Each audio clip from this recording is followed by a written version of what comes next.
로마 군인들의 손을 빌려서 우리들의 욕망과 탐욕이 예수님을 찔렀죠. 내가 한 게 아니다. 나 그때 있지도 않았는데 나랑 상관없어. 아니요. 우리 모두의 이야기라는 것을 함께 나누었습니다. 자, 한편 이러한 마음을 가지고 있던 뭇 많은 사람들은 베드로의 설교를 들으면서 찔렸어요. 찔림. 이게 어떤 반응으로 나타났습니까? 우리가 어찌할꼬. 우리가 어찌할꼬 무슨 말이죠?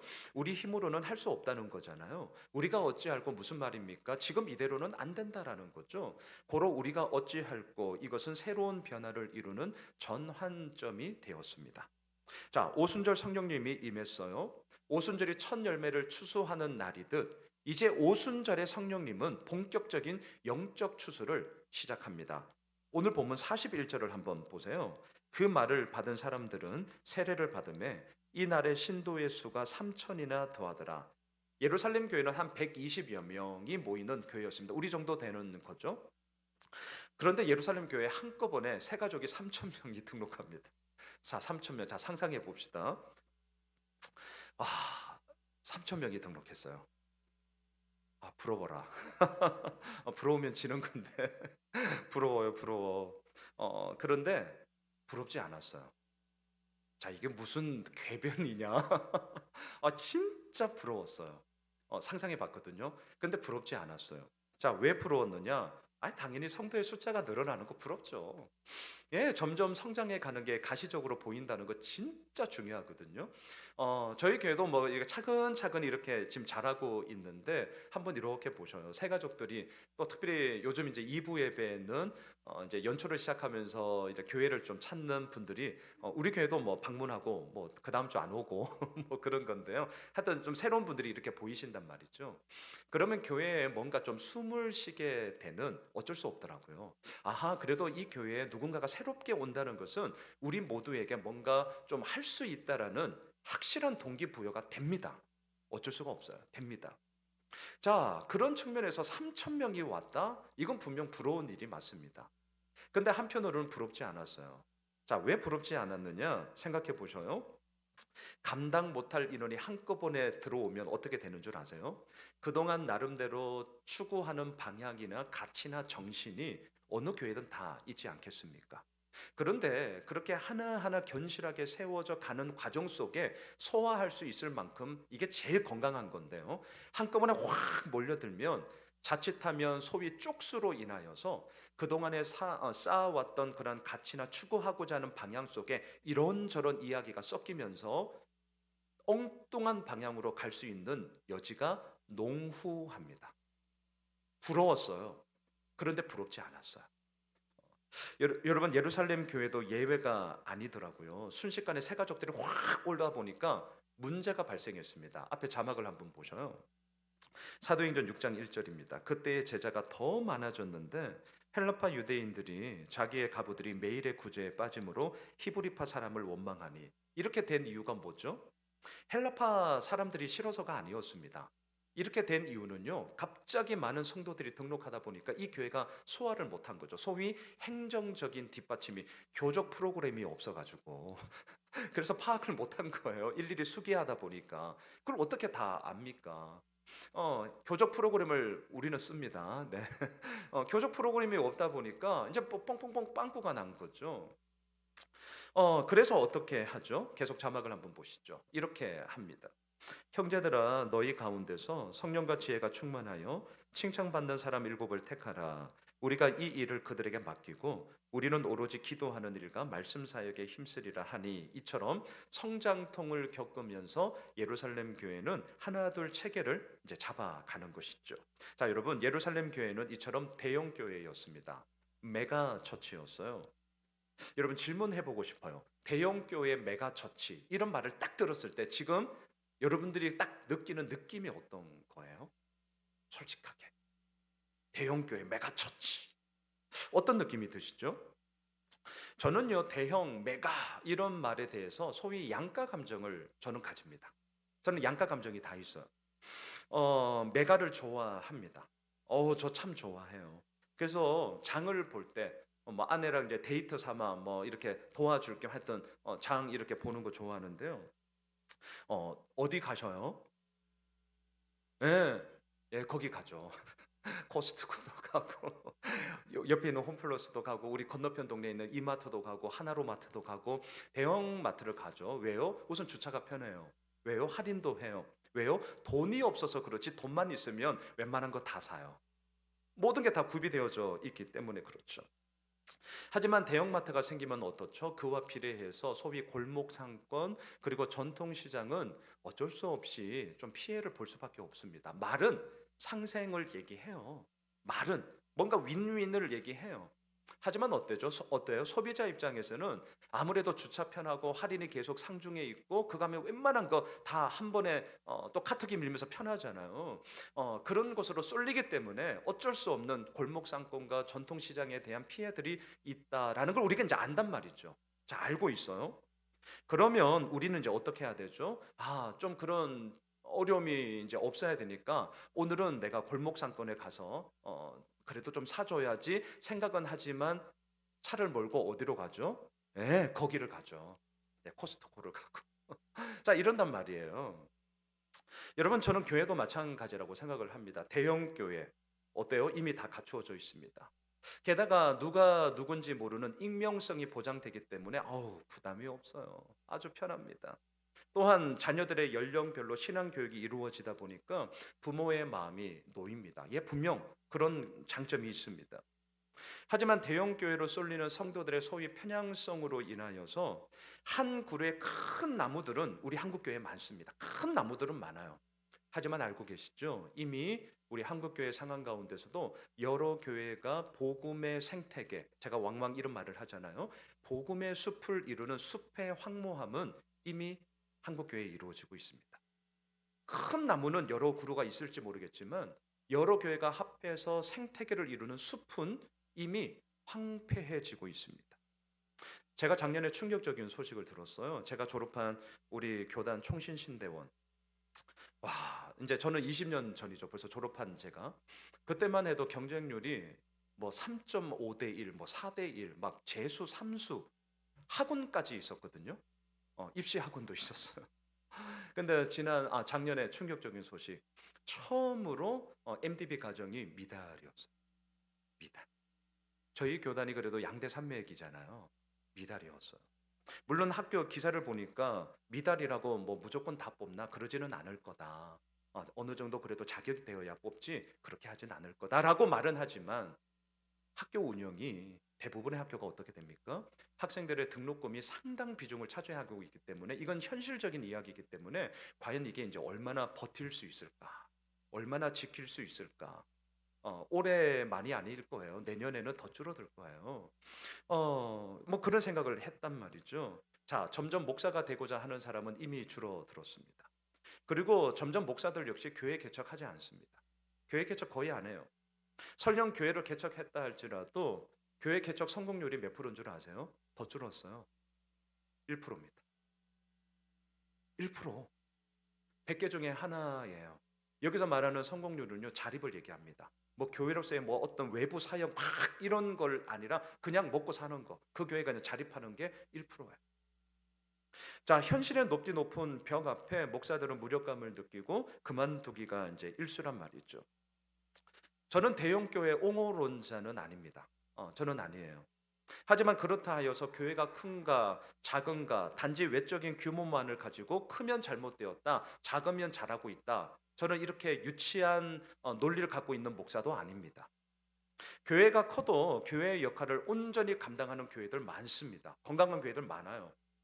반면에 교회가 작은데도 교회의 역할을 제대로 하지 못하는 그러한 교회들 역시 많습니다. 그러니까 단지 크다 작다라는 외적인 규모만을 가지고 건강함의 척도를 잴 것이 아니라 문제의 핵심은 어디에 있죠? 교회의 본질적인 이유는 영혼 구원이잖아요. 그 교회가 영혼 구원을 위하여서 얼마나 몸부림치고 있느냐, 이것에 대해서 교회가 크면 큰 대로, 교회가 작으면 작은 대로 오늘 우리에게 말씀하시는 하나님의 그 음성을 따라 걸어가느냐가 교회의 건강함의 척도가 되어야 하지 않느냐라는 것이죠. 자, 예루살렘 교회는 이처럼 대형 교회였습니다. 여러 약점이 분명히 있었습니다. 그럼에도 불구하고 교회라면 모름지기 이런 교회가 되어야 해라는 샘플로서 예루살렘 교회는 여러 교회의 모범이 되었습니다. 자, 질문. 저는 이제 이게 궁금한 거예요. 대형 교회, 저도 뭐 저의 뭐 부목사의 이력은 사실 다 메가처치였거든요. 돌아가는 게 압니다. 그럼에도 불구하고 여러 교회의 모범이 될 수 있었다라는 것이 무엇일까? 여러분 오늘 본문 42절을 한번 보십시오. 자, 교회 모범 샘플이 된 이유를 이렇게 얘기합니다. 42절 같이 읽읍시다. 그들이 사도의 가르침을 받아 서로 교제하고 떡을 떼며 오로지 기도하기를 힘쓰니라. 그렇습니다. 예루살렘 교회가 갑자기 성장했음에도 불구하고 소위 교회의 생명력을 가지고 있었던 것은 가르침, 교제, 기도가 있었기 때문이에요. 다시요. 가르침, 교제, 기도가 있었기 때문에 예루살렘 교회는 생명력을 가지며 나아가는 교회였단 말입니다. 자, 저를 보십시오. 자, 저를 보세요. 방금 저의 지금 이 말을 들으셨어요. 가르침, 교제, 기도가 있었기 때문에 교회의 생명력이 있었다. 자, 이 말을 지금 딱 들으셨는데 우리에게 어떤 느낌이 드세요? 아, 그래 이거야. 그래 이거야. 이런 생각이 드세요? 아니면 아, 그래? 그거 뭐죠? 네, 답하지 마세요. 여러분들 시선에 다 느껴졌어요. 후자예요, 후자. 아, 그래? 그거? 이유가 뭐죠? 우리에겐 새롭지 않아요. 이 말씀이 우리에게 새롭지 않습니다. 특별히 일부 예배 드리는, 이분은 몰라도 일부 예배 드리는 분들에게 특별하지 않아요. 왠 줄 아세요? 이미 우리가 하고 있거든요. 우리 교회 하고 있어요. 가르치고 있어요. 교제하고 있어요. 우리 교회 기도하고 있어요. 그런데요, 제가 말씀을 묵상하면서 그래서 고민이었어요. 역설적으로 그래서 고민. 아니, 우리도 가르치고 교제하고 기도하고 있는데, 그런데 왜 우리 교회는 예루살렘 교회처럼 안 되지? 너무 노골적이죠. 왜 우리 교회 예소매술 교회는 예루살렘 교회처럼 안 돼? 저는 이게 고민이었어요. 오늘 말씀은 저에게 사실은 자기 반성, 자기 성찰의 시간이었습니다. 하지만 오늘 말씀은 또한 저에게는 그렇다면 우리 교회는 어떻게 해야 하는가, 이 부분에 대한 명확함이기도 했어요. 제가 이 고민을 오늘 함께 좀 나누고자 합니다. 자, 오순절 성령님의 역사하심은 예루살렘 교회를 외적 성장만이 아니라 성도들로 하여금 사도의 가르침을 받게 하였고요, 순종하게 하였습니다. 사도의 가르침은 무엇이었느냐? 우리 이미 답을 알고 있습니다. 예수님의 십자가와 부활이었어요. 여러분 자막을 보십시오. 사도행전 2장에서 사도들이 이렇게 외쳤습니다. 그런즉 이스라엘 온 집은 확실하게 알지니 너희가 십자가에 못 박은 이 예수를 하나님이 주와 그리스도가 되게 하셨다. 확실하게 알아야 된다. 이렇게 가르쳤어요. 2장에서 그치지 않습니다. 자, 그 다음 자막 3장에서도 이렇게 가르쳐요. 같이 읽읍시다. 생명의 주를 죽였도다. 그러나 하나님이 죽은 자 가운데서 그를 살리셨으니 우리가 이 일의 증인이라. 예수님의 십자가와 부활을 사도들은 계속해서 가르쳐요. 3장에서 끝나지 않아요. 계속 자막 보세요. 4장에서도 이렇게 얘기합니다. 너희와 모든 이스라엘 백성들은 알라. 너희가 십자가에 못 박고 하나님이 죽은 자 가운데서 살리신 나사렛 예수 그리스도의 이름으로 이 사람이 건강하게 되어 너희 앞에 섰느니라. 어디를 가든지 무엇을 하든지 누구를 만나든지 사도들은 줄기차게 2장, 3장, 4장만이 아니에요. 우리는 계속해서 보게 될 것입니다. 예수님의 십자가와 예수님의 부활에 대해서 사도들은 줄기차게 선포했고 줄기차게 가르쳤습니다. 3월부터 제자 훈련을 합니다. 제가 제자반 1학기 때 사용하는 교재가 오늘 주보에 계속 좀 강조되고 있는 예수님의 사람인데요. 제가 이 교재를 사용하는 이유가 있습니다. 우선은 단순합니다. 복잡하지 않아요. 그리고 분명합니다. 그리고 제가 참 좋은 것은 끊임없이 예수님의 십자가와 부활에 대한 사실적 선언과 함께 이것이 오늘을 살아가고 있는 우리들에게 어떠한 의미입니까를 계속 물어요. 모르는 게 아닌데 막상 질문해서 답하려면, 이제 제자반 우리 식구들은 다 경험했겠지만 막상 내가 답하려면 어려워요. 다 아는 사실인데 답하려면. 왜? 그 사실이 나에게, 오늘 살아가는 나에게 어떠한 의미가 되는가에 대한 고민을 계속 던져주거든요. 그래서 저는 이 교재가 참 좋습니다. 1과가 십자가의 능력인데 거기 딱 처음 열면 시작하는 예화가 있습니다. 빌리 그레이엄 목사님, 우리가 잘 알고 있습니다. 2018년도에 이제 돌아가셨는데요. 전 세계를 두루 다니며 복음을 전하셨잖아요. 이 목사님이 이제 은퇴를 했습니다. 한 기자와 인터뷰를 합니다. 기자가 이렇게 물었습니다. 목사님, 일평생을 전 세계 두루 다니며 복음을 전하셨는데요. 목사님, 그 사역을 통하여 풍성한 결실도 맺었지만 한편으로는 돌아볼 때 아쉬운 것 없었어요? 아쉬운 것 없어요? 이렇게 물었어요.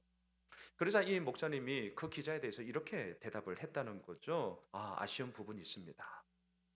뭐가 아쉽냐? 나는 복음이 교회 밖에 필요한 줄 알고 온 생애를 다하여서 세계를 두루 다니며 그렇게 복음을 전했습니다. 그리고 은퇴를 하고 이제 교회 안으로 들어왔더니 이게 웬일입니까? 복음이 필요한 곳은 교회 밖뿐만이 아니라 여전히 교회 안에도 복음이 필요하다는 사실을 저는 알게 되었고 깜짝 놀라게 되었습니다. 우리에게 참 많은 생각을 하게 되죠. 여러분, 예수 그리스도의 복음은 교회 밖에만 필요한 것이 아니라 교회 안에서도 우리에게 날마다 이루어져야 합니다. 사도들은 그래서 2장, 3장, 4장 우리가 앞서 보았잖아요. 하지만 우리는 계속해서 이 사실을 보게 될 거예요. 어디를 가든지 누구를 만나든지 무엇을 하든지 예수님의 십자가와 부활을 줄기차게 선포하고 가르쳤습니다. 자, 그러자 이러한 사도들의 가르침은 성도들에게 엄청난 변화를 가져왔는데요. 오늘 본문 44절, 45절로 내려가 보시죠. 같이 읽읍시다. 믿는 사람이 다 함께 있어 모든 물건을 서로 통용하고 또 재산과 소유를 팔아 각 사람의 필요를 따라 나눠주며 엄청난 일이죠. 모든 물건을 서로 통용했습니다. 게다가 자신이 가지고 있던 사유 재산과 이 소유를 팔았습니다. 이유가 뭐냐고요? 다른 사람의 필요를 채워주기 위해. 가능한 말이 안 되네요. 가능하지 않죠. 네, 가능하지 않아요. 가끔 제가 라면이 먹고 싶을 때가 그럴 때 있으시죠. 그럴 때 이제 라면을 막 끓이는데 마침 이제 애들이 있으면 제가 얘기합니다. 얘들아, 아빠 라면 먹고 싶어서 라면 끓이는데 먹을 사람 얘기 안 하면 없다. 자, 먹을 사람 확실하게 얘기해. 그럼 이제 뭐 얘기하든지 안 하든지 해요. 자, 끓였어요. 이제 그 다음 사건이 어떻게 나오는지 아시겠죠? 막 먹고 있는데 이제 옆에 기웃기웃거리다가 아빠 한 입만. 제가 요거 제일 싫어해요. 한 입만 요거 굉장히 싫어합니다. 여러분, 꼴랑 라면 하나 가지고도 한 입만 이런 식으로 들어오면 이렇게 되는 게 우리의 마음인데, 제가 오늘 이 말씀을 읽으면서 내 거를 팔아서 남의 필요를 채워줬다? 이건 불가능합니다. 이건 불가능해요. 그런데 어때요? 예루살렘 교회 성도들은 그 불가능한 것을 가능케 했다는 거잖아요. 자, 이유가 뭘까? 근데 이유는 딱 하나예요. 오순절 성령 하나님의 임재하심이 이기적인 자아 중심성인 우리들의 이 자아의 문제를 소위 이타적인 타자 중심성으로 완전히 바꿨기 때문이죠. 이건 이제 자아의 문제거든요. 그리고 이기적인 타자 중심성은 자신의 재산과 소유를 팔아 다른 이들에게 필요에 따라 서로 나눠주게 되는 진짜 엄청난 일. 하지만 우리는 감히 할 수 없는 그 일을 하게 했단 말입니다. 아주 급진적이고도 과격한 헌신으로 이 예루살렘 교회에 나타났습니다. 그러니 이 소문이 나지 않겠습니까? 그러니 이러한 교회에 가고 싶지 않겠습니까? 그러니 사람들이 몰릴 수밖에 없었던 것이죠. 여러분, 오늘 이 본문은 우리를 진짜 부담스럽게 만듭니다. 목사도 부담스럽습니다. 조금이라도 뭔가를 따라할 수 있는 거리라면 저는 흉내 내기는 합니다. 해요. 그런데 이거는 내 재산과 소유를 팔았다. 저 그런 본 적이 없어요. 그래서 감히 성도님들에게 그렇게 하라는 말 못합니다. 나도 안 했는데 뭐 누구를 향해 합니까? 너무너무 부담스러워. 이건 뭐 어느 정도여야 내가 따라하지? 따라하기 싫어요. 엄두가 안 납니다. 그런데 오늘 본문은 그래서 주의해서 좀 보셔야 됩니다. 참 부담스럽다. 이거는 나랑은 아니야. 그냥 이렇게 치부하지 마시고요. 그렇기 때문에 오늘 본문을 저는 이렇게 보았으면 좋겠습니다. 이렇게 한번 질문해 볼게요. 여러분, 개인의 재산과 소유를 팔아서 공동으로 소유하고 나눠주는 것이 교회됨의 필수 요건일까요? 자, 어떻게 생각하세요? 교회가 교회되는 데 있어서 공통으로 나의 재산과 소유를 다 팔아서 서로 나눠 쓰는 것이 필수 요건입니까? 라는 이 질문에 대해서는 아닙니다. 자, 아니에요. 제가 왜 이 말씀을 하느냐? 그러면 오늘 본문을 이렇게 적용해 보면 됩니다. 이렇게 이해하세요. 예루살렘 교회가 이렇게 했다는 거지, 이후에 모든 교회가 다 이렇게 해야 한다라는 것은 아니라는 거죠. 왜? 교회의 필수 요건이 모든 걸 다 팔아 서로 나눠 쓰는 게 필수 요건은 아니기 때문입니다. 그러면 예루살렘 교회가 그러했기 때문에 모든 교회 역시 이제는 반드시 그렇게 해야만 한다라고 여기게 되면, 이것은 마치 바리새인들이 율법을 가지고 사람을 옥죄이듯이 우리들을 엄청나게 옥죄이는 또 다른 율법이 되어 우리를 허덕이게 만들 거예요. 예수를 믿는다는 것은 결국 기쁨이잖아요. 놀라운 잔치 자리 가운데 우리가 가는 거잖아요. 어제와 오늘 큐티 본문 보세요. 생명의 잔치, 빈들의 잔치 이야기가 펼쳐지고 있지 않습니까? 기뻐해야 된다는 거죠. 감사해야 된다는 거죠. 여러분, 제가 분명히 말씀드립니다. 오늘 본문을 보면서 나는 그렇게 못하는데 쫄지 마세요. 괜찮습니다. 부담스러워하지 마십시오. 예루살렘 교회가 그러했다는 거지 모든 교회가 다 이렇게 해야 한다는 것은 아닙니다. 오늘 우리가 해야 할 것은요, 나타난 현상을 그대로 답습하는 것이 아닙니다. 다시요, 그대로 답습하는 게 아니에요. 오늘 우리가 해야 할 것은 뭐냐? 성령님께서 나에게 지금 무엇을 말씀하시는가? 이것을 겸손히 듣고 우리가 할 수 있는 부분에 대해 최선을 다하면 되는 거죠. 저는 이 부분을 준비하다가 우리 교회 생각났어요. 2020년이었습니다. 지금으로부터 3년 전. 코로나가 뻥 터졌죠. 사회적 거리두기가 엄청 강했지 않았습니까? 그러면서 이제 하반기 들면서 우리 목자님들을 통해 또 제가 이렇게 살펴보면서 성도님들의 이런저런 어려운 이야기들을 제가 이제 알게 됐고 또 듣게 되었습니다. 뭐 방과 후 교실 선생님이 계셨어요. 근데 온라인 수업을 하니까 학교를 안 가니까 방과 후 교실이 없어지잖아요. 그래서 이제 생업에 있어서 문제가 나는 거죠.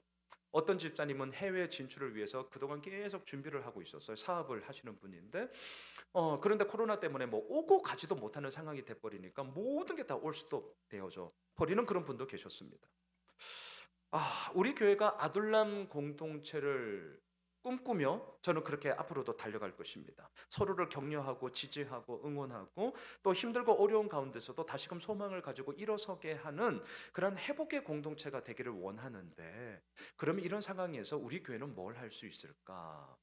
그냥 집사님 기도할게요. 당연히 기도하죠. 하지만 그걸로만 멈추어 있어서는 안 되겠다라는 마음이 들었고요. 그래서 운영위원들 그리고 더 나아가 목자님들 추천을 받아서 그때 5분을 선정을 했어요. 그래서 우리 성도들의 모든 마음을 담아서 소정의 그래도 격려금도 드리고, 제가 이렇게 손편지를 다 써서 직접 찾아뵙고 같이 기도하고 격려했던 적이 있거든요.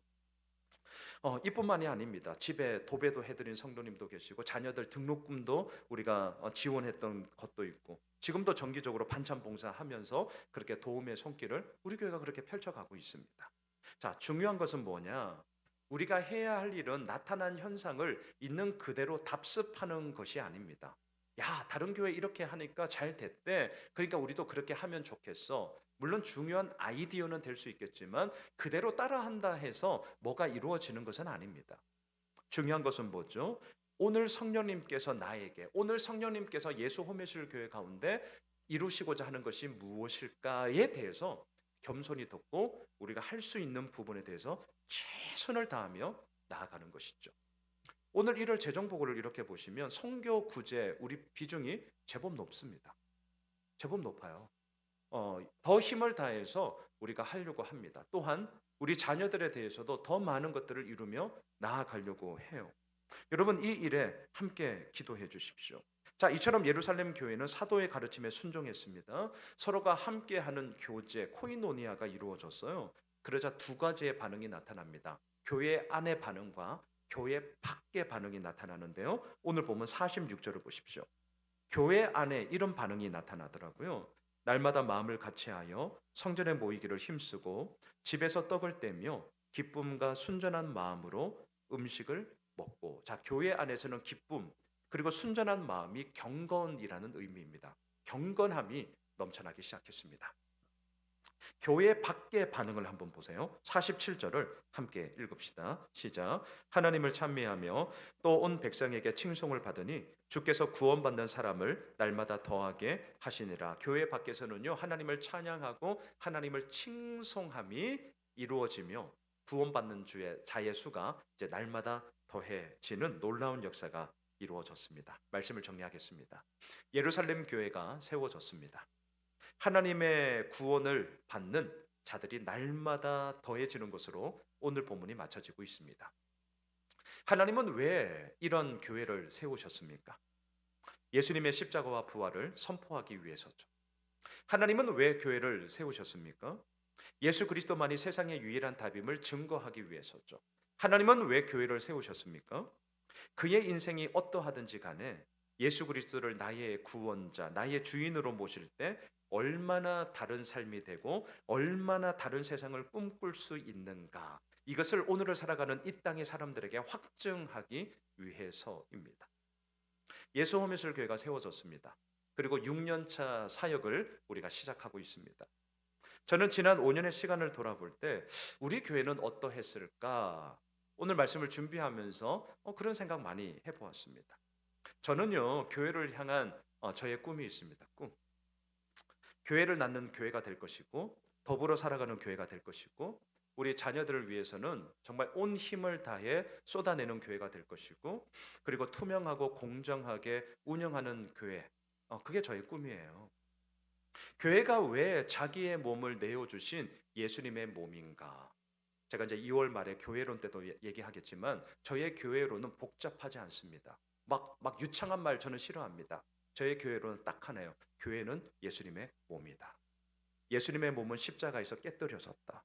고로 그 교회 역시 깨뜨려져야 한다. 저는 아주 단순합니다.